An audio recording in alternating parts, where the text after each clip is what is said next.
The US has been the world's leading economy for over a century, and the new president is trying to defend this position with tariffs and protectionism. But China has been playing catch-up for 20 years. Will China soon become the world's leading economy? The Chinese dragon versus the American eagle. Who will win? So, there are several projections and forecasts which say that China could become the world's leading power, potentially surpassing the US. And there are these areas like nominal GDP exports, bank reserves, technological leadership in fields such as artificial intelligence, solar and wind power, and electric vehicles. First, gross national product. By that measure, the US is the most powerful economy in the world with a GNP of 29 trillion US compared to just $18 trillion in China. This means that a third fewer services and goods are bought or sold there than in the US. Music second, China's diplomatic offensive versus Trump's protectionism. The US government is imposing tariffs on China, the main importer of goods to the US, between 10 and 50% depending on the product. China wants to compensate for this and now exports more goods to other trading partners. In 2025, Chinese Foreign Minister Wang Yi visited several countries including Africa and markets in the global south. So, China has been quite proactive in using diplomacy to counter all these tariffs which now come from the US. A handshake between China's President Xi Jinping and Indian Prime Minister Narendra Modi at the SEO summit in Beijing in September 2025. China wants to win new trading partners through diplomacy. Music, but also develop the Chinese role as a one leader that is speaking on behalf of Global South and representing Global South because China is the strongest nation with the capacity to counter Global North. Third, China is already a world leader in many areas of the global economy. It's the number one in the world when it comes to the quantity of goods produced. The People's Republic leads with over 27%, followed by the US with 17%, Japan and Germany, and India with almost 3%. And China is also in first place when it comes to export surpluses.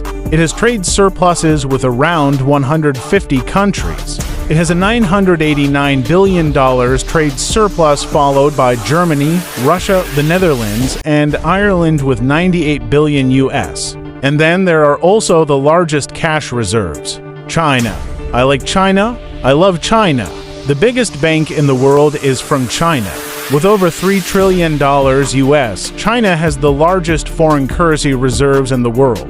But public debt amounts to around 88% of the GDP. This puts the People's Republic in the top group of indebted countries worldwide. Because the system of state capitalism subsidizes expensive future technology with billions of dollars.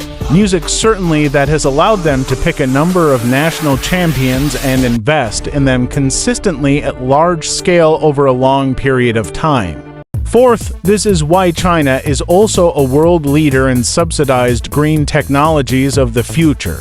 China now single-handedly produces about 80% of the solar panels in the world, 70% of wind, the products, and 60% of electric vehicles. The situation is different in the US, where the president has canceled the most important climate agreements and also cut subsidies for wind farms, relying instead on coal and increasing oil exports.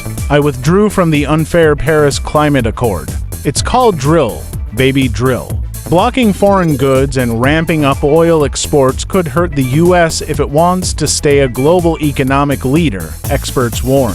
I think some of the new wind technologies, use solar PV, wind, battery storage, electric vehicles this indeed, represent the direction of the worse economica but also low-carbon transition. Fifth, but how will the race end?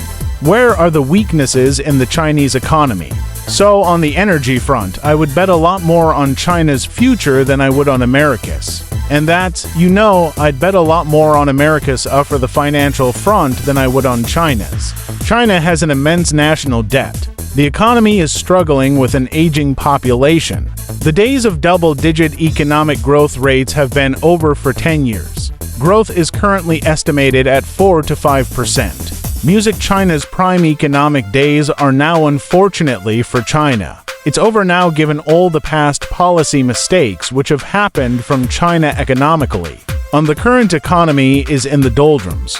Many international companies are reluctant to invest in China because of the state's digital surveillance system where individual liberties and trade secrets are under surveillance. Music, this opens up new opportunities for many emerging countries, especially for India, the most populous country in the world, which is also a democracy and has a young population.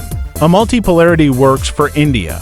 So, which is why in India's foreign policy, if you see starting from 1947, India has been neutral. India has been non-aligned because domination by blocs is never really a good thing for humanity.